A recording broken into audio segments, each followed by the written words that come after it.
Moïse vient ici. Basololi, je vous épargne Bamakamusu Basololaki.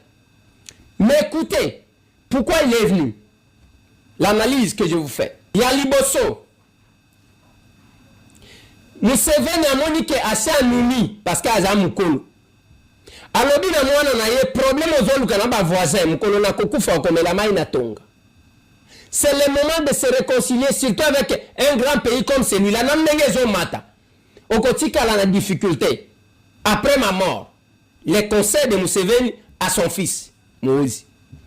Lukande ngeningal ndebo monaka tutaki alobi que Tshisekedi c'est mon frère. Je peux le rencontrer quand je le fais. Après que ça, la déclaration, ça là qui, tant que papa n'a pas tali salobi, oh Kagame Oningo Landa, oui, azaso kino konayo, mais azamu tuté. Suka nenge tozo kendeboui, akofuta masumu na ye, okomona nega kobimela na pouvoir. Maloba ya Museveni et pas moi na ye. Abandi ko luka koya aw. Mais je vais vous donner une autre information. L'Ouganda bazo négocier au Kozwanga IRT Kakawi Pananga. Bazo négocier maintenant une opération conjointe. Boyebi bazana opération conjointe, babengi Souja entre FRDC na ba militaire ougandais. O bazo sala côté ya ba Beni, ya ba Butembo pona ko traquer ba ADF. Mais bazo bakisa une autre opération. Opération wana ya ko traquer ba rebelle Kobanda Bunagana Tigoma.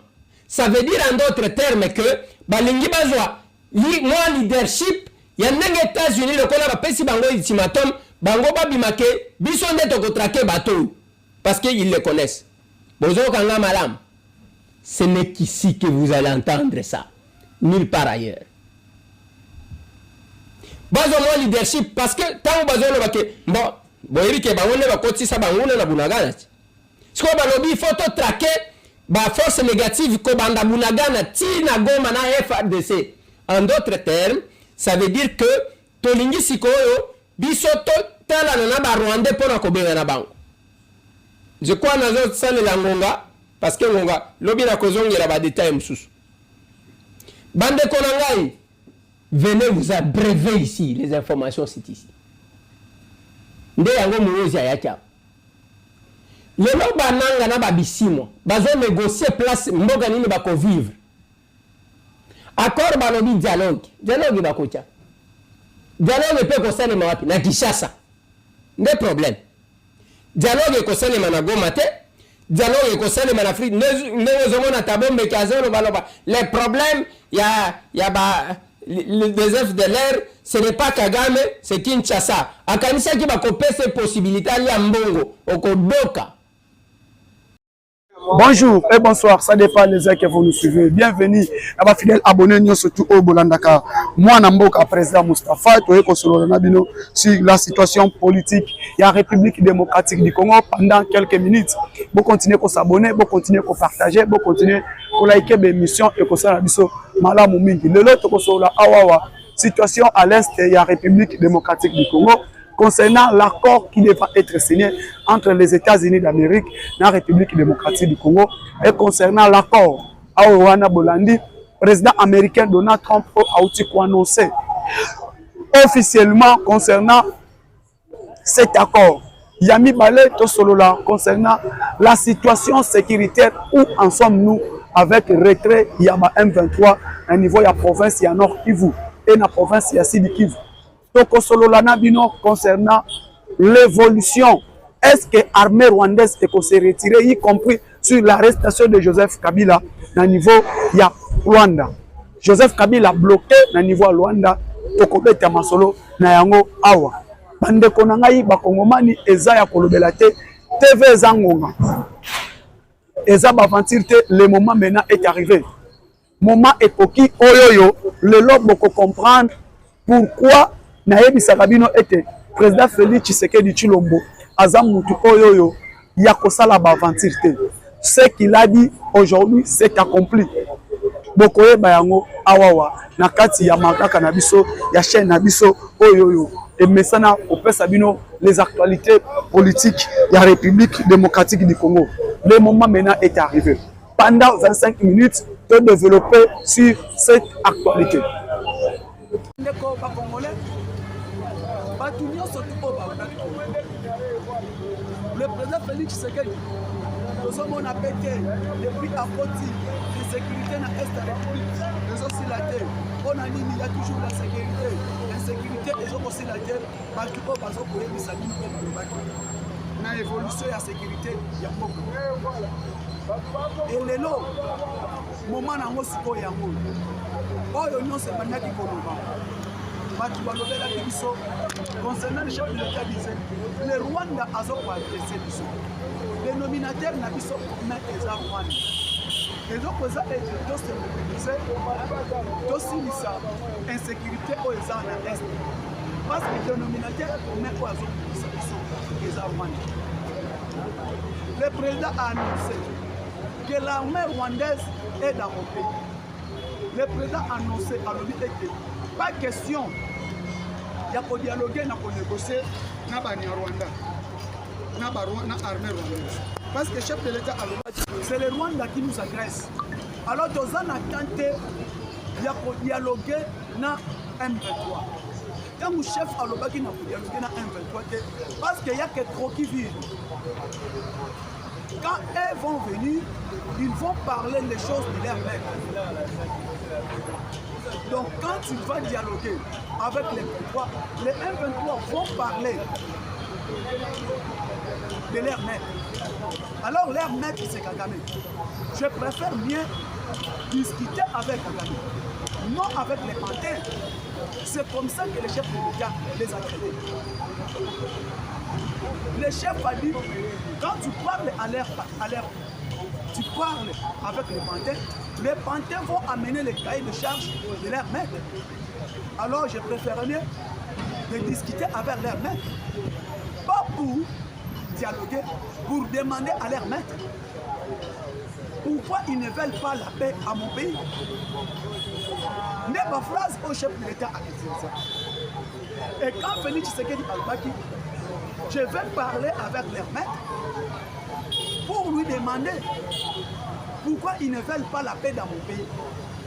Parce que les panthères vont amener les choses de leur maître. Alors j'ai préféré mieux discuter avec leur maître. Des phrases au Mokonzamboka a utilisé. Maintenant leur maître c'est qui? Leur maître c'est Kagame. Les panthères c'est les M23. Alors les M23, oyo bakome makaye de charge ya maître na bango. Na ko préféré na solola na o aza maître na bango. Que na solola na ba panthère. C'est la phrase que le président a utilisée. Maintenant, batu bakozwango na ndenge mususu. Elelo maloba ya mokonzi mboka ezanga. Maloba ya Félix Tshisekedi Tshilombo nganga. Ya kolobela biso eteke non na ko préférer na solola na Rwanda na Kagame. Soki to ko solola to discuter na Kagame. Kena discuter na ba pantin. Parce que na kati ya ba pantin, il y a que les croquis vides. Les panthères n'est que les croquis vides. Parce que leur chef, c'est les Rwandais. Mais l'homme yo tant Hollandi, sortie médiatique il y a Donald Trump. Le président américain, M. Donald Trump, a levé biso clair, a révélé biso. Azana SMO.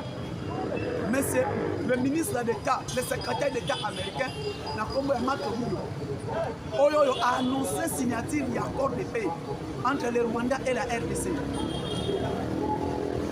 Marc Rubio Oyoyo a annoncé signature de l'accord de paix entre Rwanda et la RDC.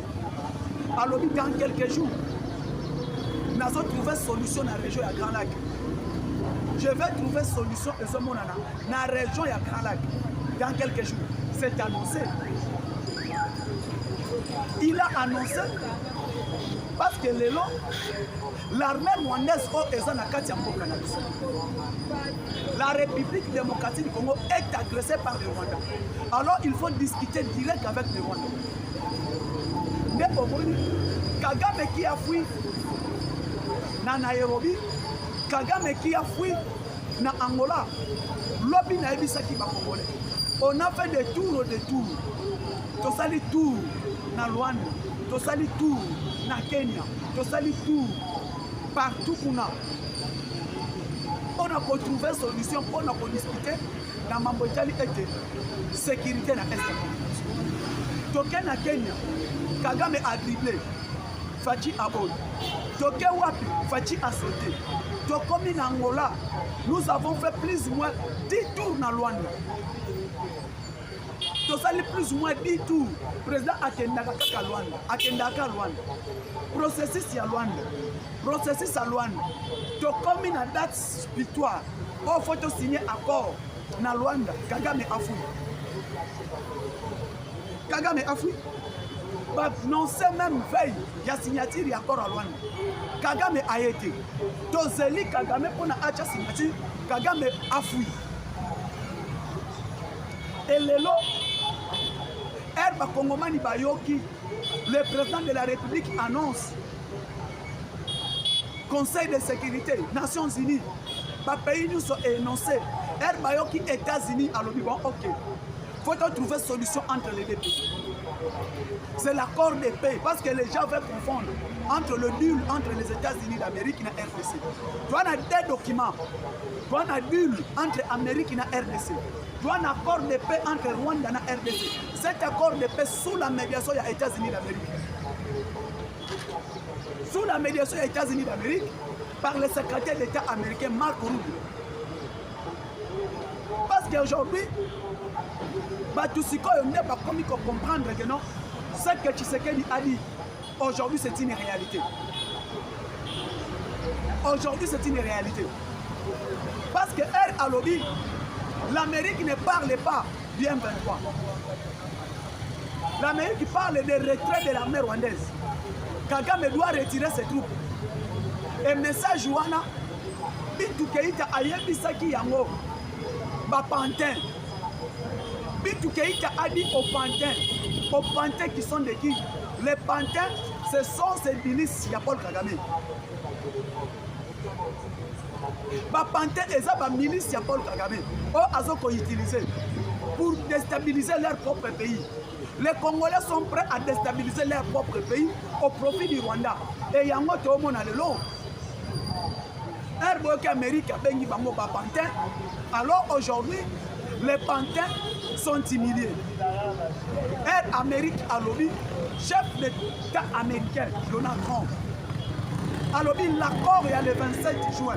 Accord wana unité, c'est respect au respecter la souveraineté à Monica. Respect à la souveraineté à RDC et respect à la souveraineté à Rwanda. Qui viole le territoire de l'autre? Nani a violé le territoire de Monica? Nani a violé le territoire de Monica? Est-ce que Bissot a violé le territoire de Rwanda? Mais Rwanda a violé le territoire de Bissot. Rwanda a violé le territoire de Bissot. Nebo moni, Félix Tshisekedi a tchaki un bon joueur dans le terrain. Un bon joueur qui a fait Tidendang. Un bon joueur qui a fait Salani, qui a fait Tidendang. Et le Félix Tshisekedi a placé les bons joueurs. Et ces bons joueurs, et le Tomoni Yango. La présence, Tomoni présence, il y a notre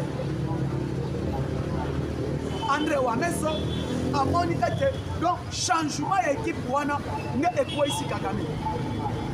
Toyebisi bango, le président Félix Tshisekedi, sous la coordination du ministre d'État, ministre des Affaires étrangères, ayebisi bango, si Nations Unies a intervenir dans le dossier RDC, la RIE va s'exprimer.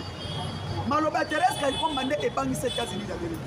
Sur les États-Unis d'Amérique, si le Conseil de sécurité des Nations Unies n'intervient pas dans ce dossier, la RIE va s'exprimer.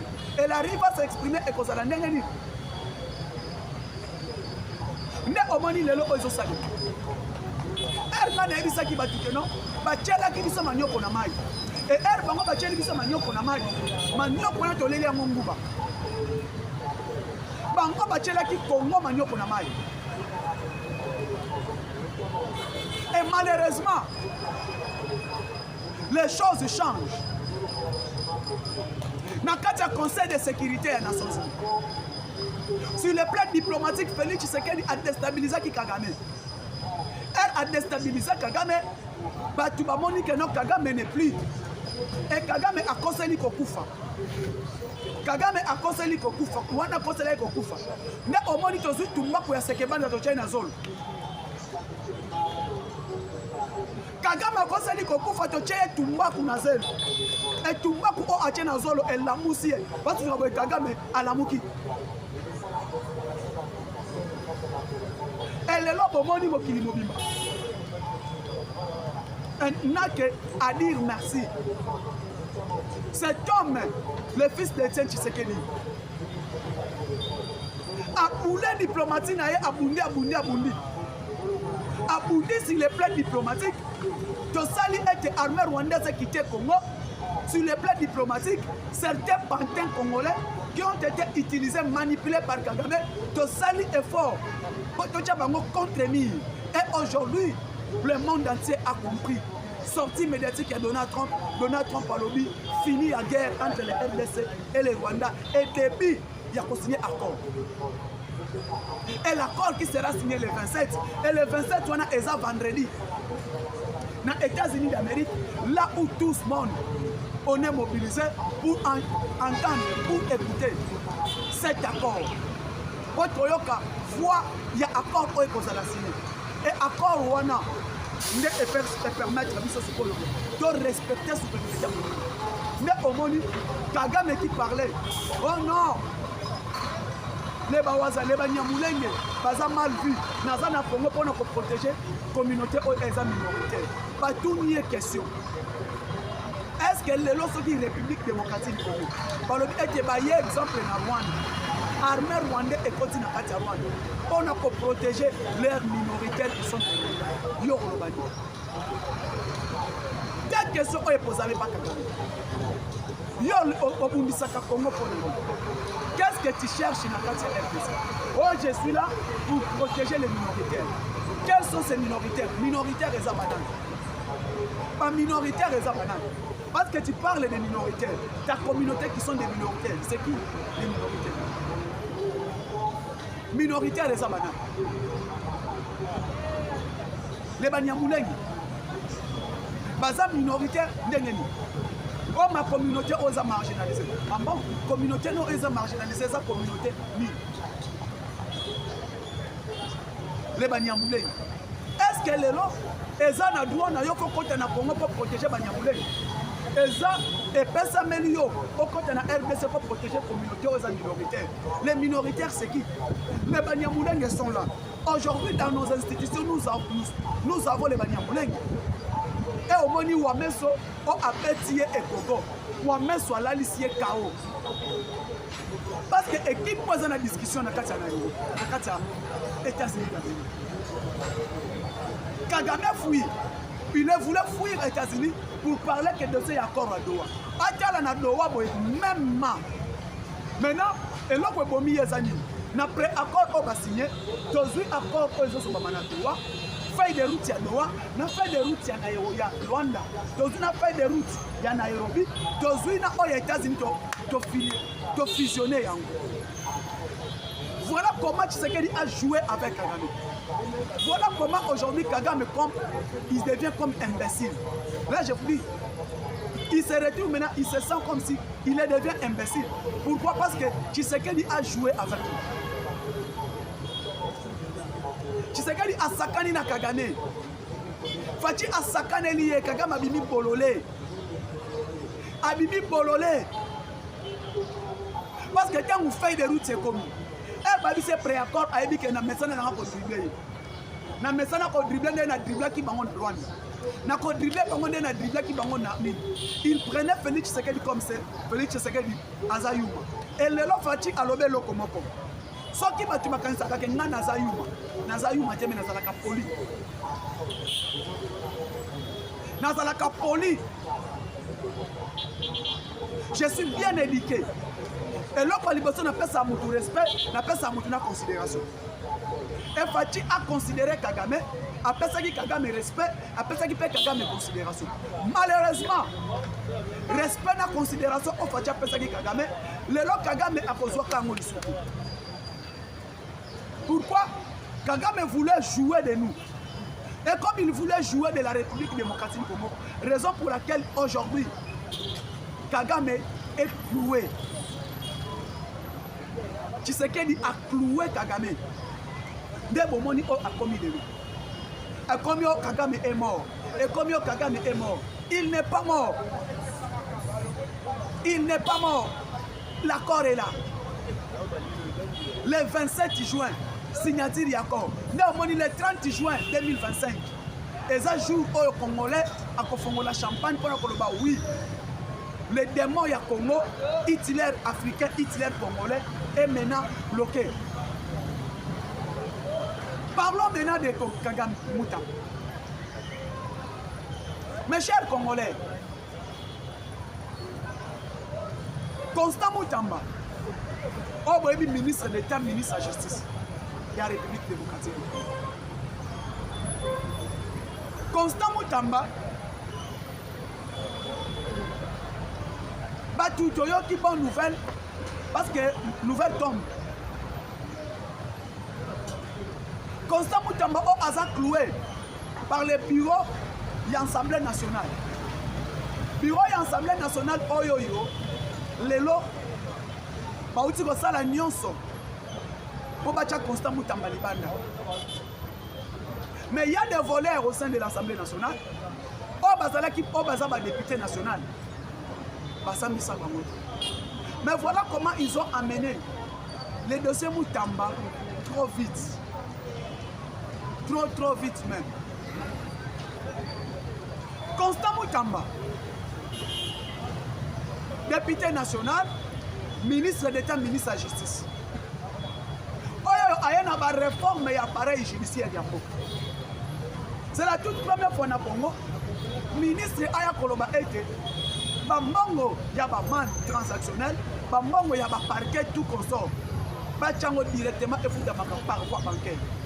Et ba no fouta manaka bureau ba magistrat. Et commis par voie bancaire. Deuxièmement, les réformes qu'il a initiées. Réformes qu'il a initiées. Alors comment est-ce que nous avons Conseil supérieur de la magistrature? Conseil supérieur magistrature va remplacer par le Conseil supérieur de la justice. Donc, première réforme avec Kinango, ma Conseil supérieur de la magistrature va remplacer par le Conseil supérieur de la justice. Parce que ma président de la République est magistrat suprême. Comme magistrat suprême, il a le droit et l'obligation de nommer et de révoquer. À la peine même mis sur la justice. Comment est-ce que vous appelez quelqu'un magistrat suprême? N'a pas de conseil supérieur magistrature. Un magistrat suprême n'a pas mot à dire. Celui qui a le mot à dire, c'est le président du conseil supérieur de la magistrature. Et le président du conseil supérieur de la magistrature, c'est le président de la cour constitutionnelle. Oh, le lot de n'a pas mot à M. Dieudonné Kamuleta. Dieudonné Kamuleta qui est le président de la cour constitutionnelle.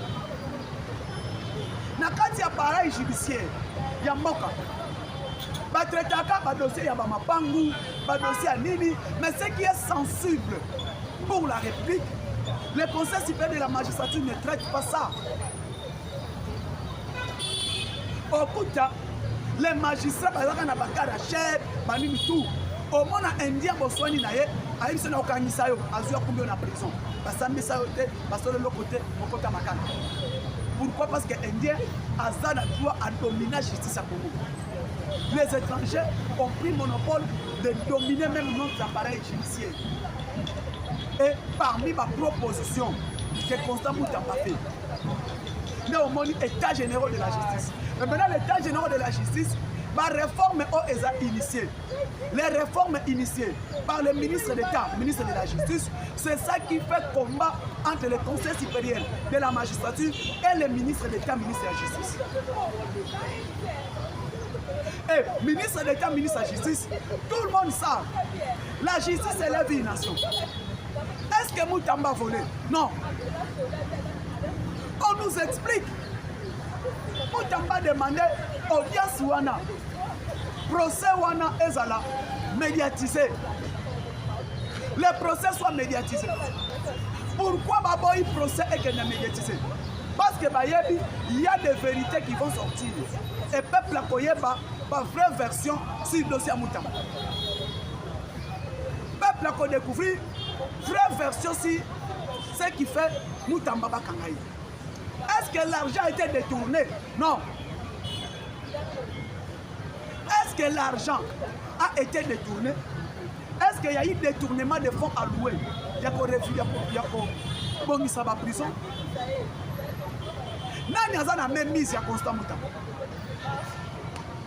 Qui est en train de combattre Moutamba? Nani bazo combattre Constant Moutamba? Nani a luka mutu ya Constant Moutamba? Est-ce que ba magistrat Moutamba asali bango nini? Pourquoi ba magistrat bazo combattre mon amour Constant Moutamba? Parce que Moutamba azana soutien à peuple. Parce que Moutamba azana posa ete justice ya mboka ezonga na nzela. Les autres qui n'ont pays où ils sont sérieux, dans des états sérieux. Dans des états sérieux, beaucoup de monde a été. Et là, c'est la justice. Pays comme Botswana, papa Tremboka n'a pas sur la justice. Na Botswana, ceux qui ont détourné par Bomio. Magamba droit de l'homme, mais oui. Quand on yibi, on détourne la boca. Quand on continue à l'aéroport, il y a Botswana, et la commission la justice est levée. Les Botswana, ils ont bâti leur pays par la justice.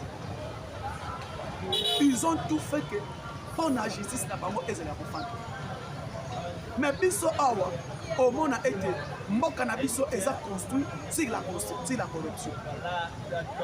Raison pour laquelle tous les corrupteurs, tous les corrompus, ils ont tout fait pour éclouer, pour faire clouer Moutamba, pour combattre Moutamba. Et Dieu, la République va agir. Kamere a mis dossier Moutamba Mbangouba. Kamere a mis dossier à Moutamba Mbangouba.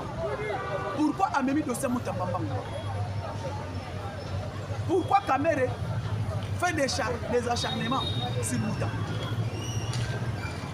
Et aujourd'hui, à ce qu'on cloué Moutamba, et le long, au niveau population, ils ont simé à Moutamba. Dossier Boukangalonzo, c'est lui. Aujourd'hui, Kamere quitte Moutamba. Ils combattent maintenant notre président SSA, Christian Bossé. A commis qu'on combatte Christian Bossé. Et à ce combattre Christian Bossé, pour Nani. Parce que Bossé, Oyo de l'eau, allo baka vérité. Parce que Bossé, Oyo de l'eau, azo télémé la corruption. Parce que Bossé, Oyo de l'eau, alors pas question, il y a pas de détournement. Parce que Bossé, Lelo, azo télémé la bateau, bazo sala, bateau, bazo sala moussala, on a communiqué sur Joseph Kabila. C'est ça. Président a ses sacs. Et audiovisuel, il y a RDC. Christian Bossembe. Christian Bossembe, lobby boy. Tout communicateur qui va communiquer, médias, presse, union en ligne, il faut communiquer sur Joseph Kabila, chaîne Wana, il faut qu'elle. Comment est-ce que nous sommes en guerre? Les journalistes, la presse doivent accompagner la République. Les journalistes doivent accompagner l'armée. Nous sommes combattus. Nous sommes agressés par les Rwandais. Les médias, ils ont un cannabis. Ils font ça la communication. Il y a République. Ces médias sont là pour communiquer sur les ennemis. Joseph Kabila, il est à Goma. Joseph Kabila, il est à Goma. C'est lui akomi na Goma, c'est lui le responsable, le patron ya ba M23. Aye na Goma, kokoma na Goma, abandi ko consulter na Goma, consultation. Abengi ba chef coutumier assigné se bango na ba chef de groupement, na ba chef à chefferie ya Nord Kivu, assigné se bango de charge, assigné se bango ba engagement, po ba boya accord, ba boya deal auto ko signé na États-Unis d'Amérique. Po ba telemela deal, mutu asali yango esaye. Ba boya deal auto sala yango na États-Unis d'Amérique. Et ayebisa yango ba chef coutumier, ba signé document ba pesi Kabila. Kabila a eu document nango apesa yango Kikaya Bin Karoubi, l'ancien ministre de la République démocratique du Congo, l'ancien directeur à cabinet de Joseph Kabila. Kikaya a eu un document à chef coutumier signé dans le Nord Kivu. Il y a Ituri, il y a Rutshuru, il y a Masisi. Ma entité oyo M23 zoko contrôler. Kikaya a eu document wana. A quel rejoindre Azarias Ruberwa, Claude Nyarugabu, pardon Moïse Nyarugabu. Aux États-Unis, y compris Moïse Katou. Parce que le document est un sénateur américain. Parce que un sénateur américain. Elle va commission un sénateur américain. Ces documents signés, contre-signés par les chefs routiniers. Ils ont dit ils ne sont pas d'accord na deal signé entre RDC et les États-Unis. Donc ils ont fait ça pour combattre les deals. Et maintenant, la République démocratique du Congo, Oyo Lelo Toyebi, Massad Boulos, O Ayaki Ao, conseiller de Donald Trump, na Mambotali, Afrique, na Mambotali Moyen-Orient. Il est le conseiller principal de Donald Trump. Dans le dossier Affaires Afrique, na Affaires Moyen-Orient. C'est lui qui joue la politique diplomatique, la politique de Donald Trump. Dans l'affaire Union sur l'Afrique, c'est Massad Boulos. Et Massad Boulos, au Ayaki Awa, Ayaki Bisso, vous avez entendu parler de deal entre les États-Unis d'Amérique et la RDC. C'est sur le minerai et la paix.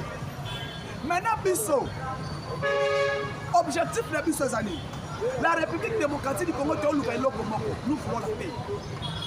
On n'a pas besoin de tout ceci, mais nous voulons la paix reine dans notre pays. Et cette paix, raison pour laquelle on parle de Dul. Et Dul Oyo, mais Dul Oyo pour permettre à Bisso de ramener Kenya dans la case. Et parce qu'on combattre Dul, parce qu'on combattre Dul, et ça ancien régime. Parce qu'on dit que Dul Wana Eleki, c'est fini. Et aujourd'hui, l'Amérique,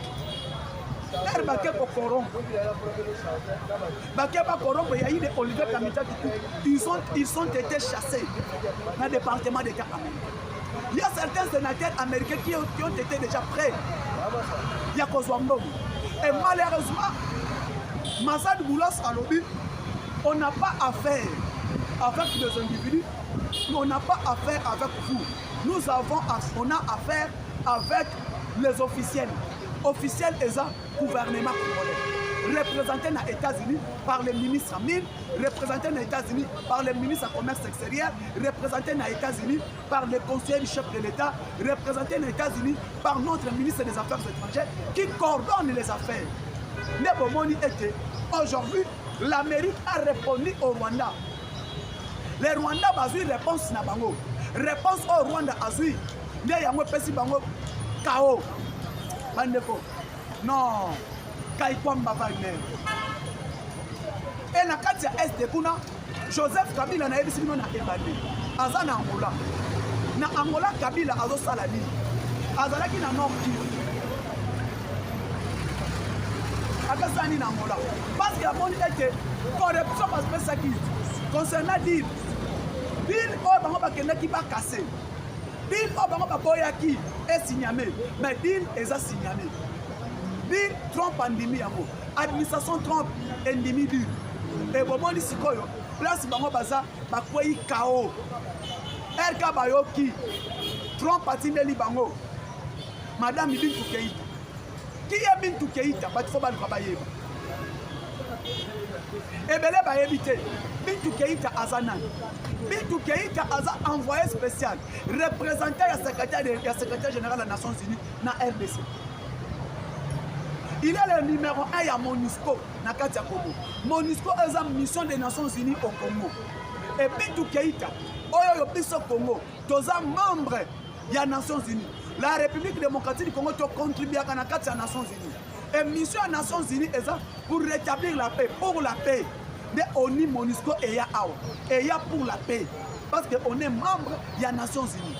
Et raison pour laquelle Bintou Keïta Nations Unies sont à commune en Goma. À commune en Goma, à quel un message au secrétaire général des Nations Unies à Pessakibam. Vous devrez vous retirer. Vous devrez vous retirer. Aïbisaki Nanga, Makenga, Beltrabissi. Makenga, Nanga, Beltrabissi, qui sont des pays. Mais na kati na bango, na sima na bango, il n'y a pas de pays. Exemple, je vais faire. Autant où Bintou Keïta web sa bango, na yé compris sa bino uniquement message. Vous devrez vous retirer de toutes les localités comme vous. Vous devrez vous retirer à Rutshuru, à Masisi, à Nirango. Même na Walikale, Fobobile, à Lubero, vous devrez quitter. Et bah, propos le Bintou Keïta a ebisaki. Ne omoni e bangisi bango. E bangisi bango. Balongwa. Balongwa, bazonga na bazone oya bango ba uti. Eh, nanga pesi message. Soki to longwe a to kokende wa. Abi bokozonga na position initiale au Boutaki. Avant boya na Goma Boutaki wa. Alors vous devez quitter Goma. Vous devez quitter Lubero. Vous devez quitter Rutshuru. Vous devez quitter Masisi. Bango balobi pour quitter pour aller où? On est des Congolais. Ne baibisi bango bolongwa bozonga na position au bozalaki liboso. Avant bokoma na Goma bozalaki wapi? Le message au Bintou Keïta biso. Avant bolongwa na Goma, avant boya na Goma bozalaki wapi? Bozonga côté bo. Et lelo raison pour laquelle j'ai dit la victoire chef de l'État. Parce que lelo na Nations Unies na ba État surtout le but était que la RDC est agressée par nous. Et bango ce qu'on place baza kolela. Bazolela. Et kolela na bango. État ni biso te. Donc ozonga na position initiale ba uta ki wapi. Et Congola kotuna ete madame Bintou Keïta lobi ba kende wa balongo. Bango ba bito kende wapi. Ba kende wapi ba uta na Monsabino. Monsabino est à frontière est séparée Rwanda, Uganda, RDC. Les frontières ba uta ki na Monsabino na Rwanda. Ba uta ki kuna eza colline. Place ba uta ki na Monsabino kuna. Siko ba kolonga pe na Monsabino ba kozonga na Rwanda pana ba. Et lelo na ina Sabino ke yango bomo ina Sabino eza ngoni. Et yango balongwete ne boyoki Trump à lobby. Et Donald Trump à lobby, il y aura force et qu'on frappe. Parce qu'il y a déjà résolution. Oui, petit Congo raison. Résolution Conseil de sécurité et Zali. 2273, vous avez une résolution. Et résolution et petit biso raison et nuance. Raison pour laquelle nous mobilisons nous soutenir le cannabis. Soyons tous derrière le chef de l'État. Soyez derrière. Fachi Pende le poids à tête au roi. On a école. Ciao à la prochaine.